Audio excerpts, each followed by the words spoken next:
Malcolm,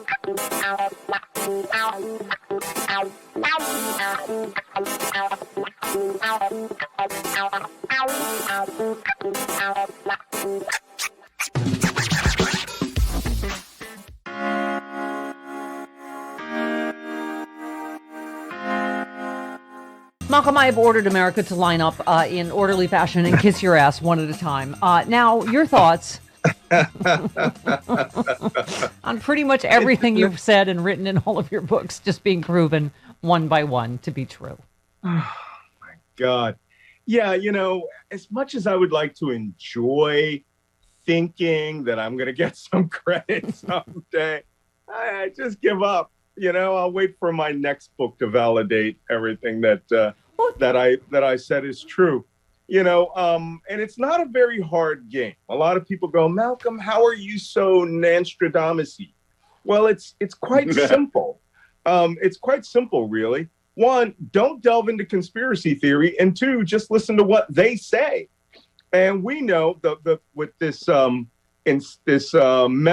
that's going to be released about Bill Barr, that he lied. He lied to the whole country. I knew it 2 minutes after the memo was read, and I got punished for it, you might recall.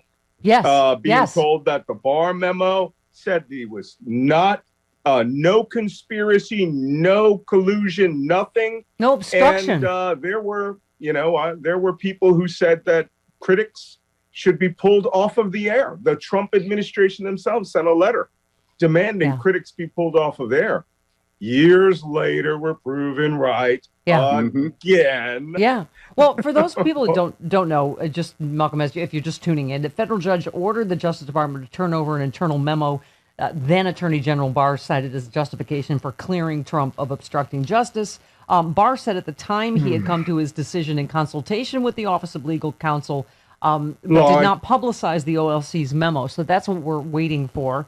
Judge Amy Berman Jackson said the unreleased OLC memo that Barr used to clear Trump of obstruction actually contradicts his claim that the decision to charge the president was under his purview because the special counsel, Bob Mueller, did not resolve the question of whether the evidence would support a prosecution. She said the OLC's memo calls into question the accuracy of Barr's March 24th representation to Congress. That's a crime. It raises serious questions about how the Department of Justice could make this series of representations to a court. Another crime. Jackson pointed out that Mueller himself criticized Barr's handling of the public release of the report in his description of the special counsel's conclusions. What remains at issue today is a memo to the Attorney General dated March 24, 2019, specifically addresses the subject matter of the letter transmitted to Congress. She said it is time for the public to see that too. Well, Malcolm, it seems like the whole crux of this thing is, as the judge said, he'd already made up his mind. They weren't going to charge Trump with anything. He was not, it was not under purview or this or that, right? They went backwards from that. Trump is guilty of nothing. This memo, when it gets released, is just going to prove something we all know. Bill Barr is a liar. Right. Not only is Bill Barr a liar, he used the Justice Department to cover directly for Donald Trump. And then he got the Justice Department's own lawyers to commit perjury against the judge by lying. And now she has read the memo. And the first thing she says is, essentially, you lied to me, right? And this wasn't, by the way, the Biden administration Justice Department. This is the Trump Justice Department.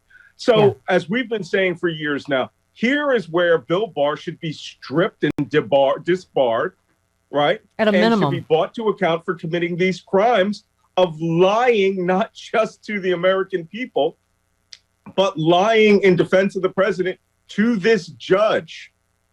And it's all connected, isn't it, to this Giuliani thing? Again, Trump's Justice Department. I mean, they did the best they could to slow walk it and whatever, but they couldn't stop, whether it's Gates or Giuliani. There's a lot of there. And I was saying earlier, this feels a lot like it's the trajectory of Michael Cohen, doesn't it? As a federal investigation into Giuliani escalates, his advisors have been pressing aides to Trump to reach into the $250 million war chest to pay Giuliani for efforts to overturn the election. Another bunch of illegal things Giuliani was involved in after all that. But anyway, Giuliani sent an email to Trump campaign officials. You remember seeking $20,000 a day for his work during that time. Trump told his advisors he didn't want Giuliani to receive any payment. Giuliani's advisors were disappointed he didn't receive a federal pardon from Trump. I mean, I don't know, Malcolm, but it seems to me like we're getting set up for him to do the same thing Michael Cohen did. What do you think? Well, I mean, he can try. Michael Cohen was on air just the other day saying that, in fact, none of this will help Giuliani. I think, and I think it was Kash Patel who said that Giuliani's own statements about what the FBI told him and didn't tell him by not giving him a counterintelligence briefing meant that at that time, Giuliani was already deeply under FBI investigation. Yeah. I mean, they didn't want to tell him anything about Russian counterintelligence, Russian intelligence coming after him because they already knew he was working in league with Moscow. Yeah. And that would have tipped him off to the crimes that he was committing. I mean, look, here's what's going to happen that's not going to happen, or that didn't happen to Michael Cohen. And, you know, I would love to go back on Michael Cohen's podcast and discuss this. I don't know if he's ever come on your show, but Travis, get on it. I'll work on that. I can send them over to you. Oh, buddy. Yeah. Yes, please. Yes, please. Yeah. But Michael Cohen paid off hookers. Yeah. Yeah. I mean, you know, when they went after Michael Cohen, they went through all of his paperwork with a special prosecutor that went through and determined what was related to attorney-client privilege and what was not. And very little was not attorney-client privilege. You know, Giuliani and Trump had this, I say this once before, I'd say it 1,000 times. They had a masters of the universe attitude. Arrogance. That they were untouchable. Yep. And that once in the presidency, no one could ever do anything to them, and they would rig the system so that they would never be brought to account. And like I said to you last November, the day after the election, it's all going to come out, yes. And it is all coming out. Yep. The thing is, these little releases will create this landslide. You know, there was a bet going on the other day online of how long would it be before Giuliani is formally indicted by the Justice Department? Yeah. You know, I'm in for 2 weeks, but I like it fast. Oh. Other people are saying a matter of months. But look, I like it nice and rough. I like that part of the Proud Mary. I'm with you. I don't ever do anything nice and slow. I agree with you. Now let's talk about speaking of this Mueller stuff. So, what else? I guess text, all this stuff has been released, as you say, Malcolm. It's all going to come out. I don't know when we're going to see the unredacted Mueller report, but I hope that happens as well because there's so much we were saying is going to come out. You know, yeah. I'm sorry. Go ahead, and then I'll. Yeah, but if the Mueller report comes out unredacted, all that's going to do is prove that we already knew what we already knew. And what we did find out from the previous releases and the Senate Intelligence Committee report was no counterintelligence investigation was actually carried out against Donald Trump. That's Donald Trump's financial, personal, and potentially espionage relationship with Moscow was ever conducted. Because it was not done it was literally carved out of Mueller's purview. Yeah. So all those things that we were all preparing for, which was to find evidence of Donald Trump doing horrible things, those things aren't going to be found right away, unless, of course, the investigation under Mueller touched on them and then steered away from them to where a current investigation would find those links. Yeah. So, but, Trump isn't the kind of guy to be doing treason with a contract, as some pundits have said, that he was actually in league with Moscow, signed a contract, all that stuff. No. Money is going to be doing the talking about any crimes Donald Trump has done. So, that is potentially what we can really find out in the Mueller report is those things which were oblique to the obstruction of justice, which may have had financial relationships. Yeah. And all of these have some karma coming. I mean, so when the Obama administration announced its intent to enforce sanctions on Russia for interfering in the 2016 election, Mike Flynn received a text message from a mystery sender that included a link to the New York Times article, U.S. punishes Russia for election hacking, etc. In response, Flynn wrote, "Time for a call. The unknown recipient wrote, yes, KT on with Bossert, meaning Tom Bossert, Trump's Homeland Security advisor. Right. Flynn wrote back, okay, tit for tat with Russia, not good. Russia ambassador reaching out to me today. I mean, it's just more evidence of all the stuff that we knew, right? That we already knew, but now we're seeing hard copies, right? Right. And that KT's KT McFarland. Yeah. Who for a long time they speculated may have been the linchpin to this. But, that goes back to Flynn's lying to the FBI, which they've managed to muddy the waters quite well over the last few years, right? But here it is, paperwork. And we always knew there was going to be emails. We always knew there are phone calls. We should demand that the phone call between Flynn and the Russians be released. Yeah. Talk to us about in its original Russian. Talk to us about this second Steele dossier, because Christopher Steele, obviously, is a fellow ex-spy. And I mean, the fact that there's another dossier, that's how much they trusted the information in the first dossier, which none of which has ever been debunked, right? So they not only did they keep working with him after Trump was president because of obviously they some stuff was verified. So talk to us about this second Steele. It's more of the same, right? More. Yeah, I had a pleasant lunch with Chris Steele a couple of years ago before the pandemic broke out.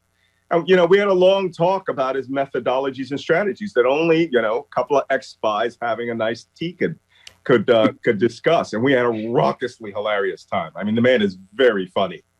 And but more importantly, that guy is wired in to Russia. And, he collected what we call rumor intelligence. Right. But, often rumor, which is the kind of intelligence you would collect at a party, right? Or at a bar. These things come true.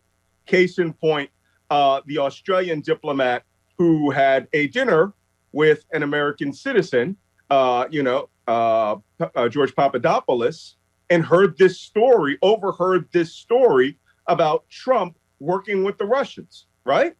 That all turned out to be true.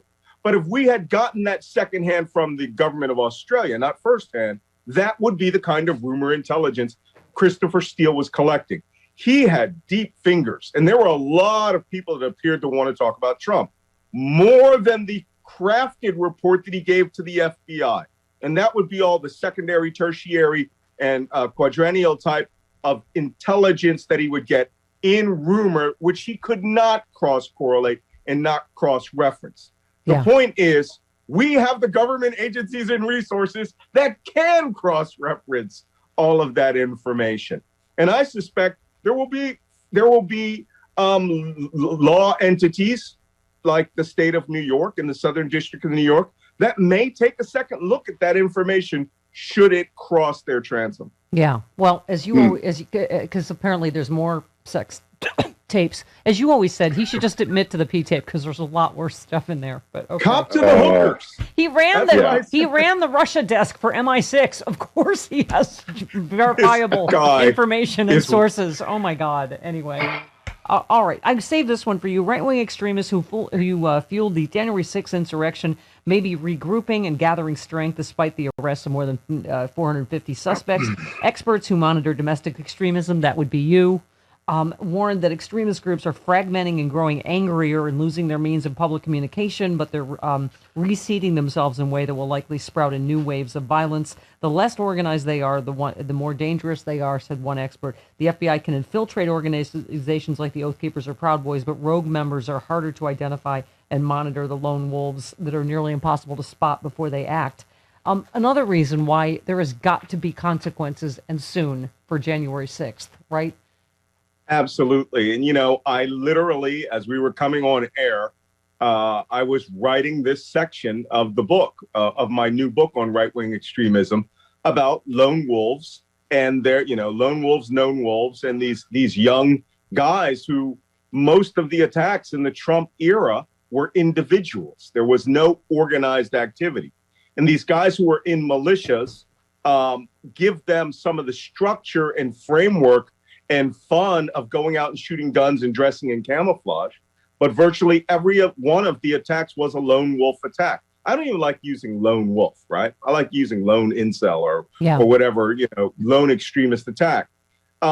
But even more interesting is the fact that they radicalize precisely like members of ISIS radicalize. Online, watching these hundreds and hundreds of videos of tactical shooting and learning how to, reconfigure your AR-15 and watching, Joe Rogan go out there and act as an apologist for insurrectionists. And they are self-radicalized. And then they form with these other people. Timothy McVeigh and Terry and Nichols, the two people who carried out the Oklahoma City bombing, they had actually been living and working with the Michigan militia in the run-up to the Oklahoma City attack. And then they left, went off and did their own thing alone. It is very hard to go after an individual and get what's going on in his mind. It's easier to infiltrate a group or a cell or a militia.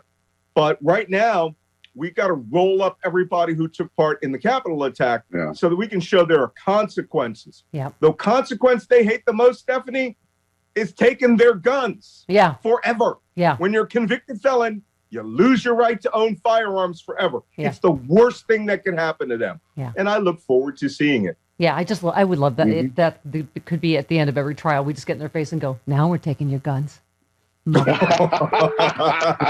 think of that? That's mean. I like it. I like when you celebrate Our Ladies of MSNBC. On the Tucker Carlson Joy Reid monologue, you said, "Hello, police. Oh my God. Police, I'd like to report a murder." I don't mean to name drop, but Joy just texted me back this morning because I texted her. I said, "Oh, holy, that Tucker monologue was hilarious, for a Harvard race lady." And she said, "Haha, it was almost too much fun." She just destroyed him. Murderized. Oh, I felt bad at one point when she called them tuckums. And fish sticks for everybody. I'm not sure he's ever going to get an erection again. I got to tell you Speaking of fish sticks, I don't think, right? Huh? Sorry. She held back.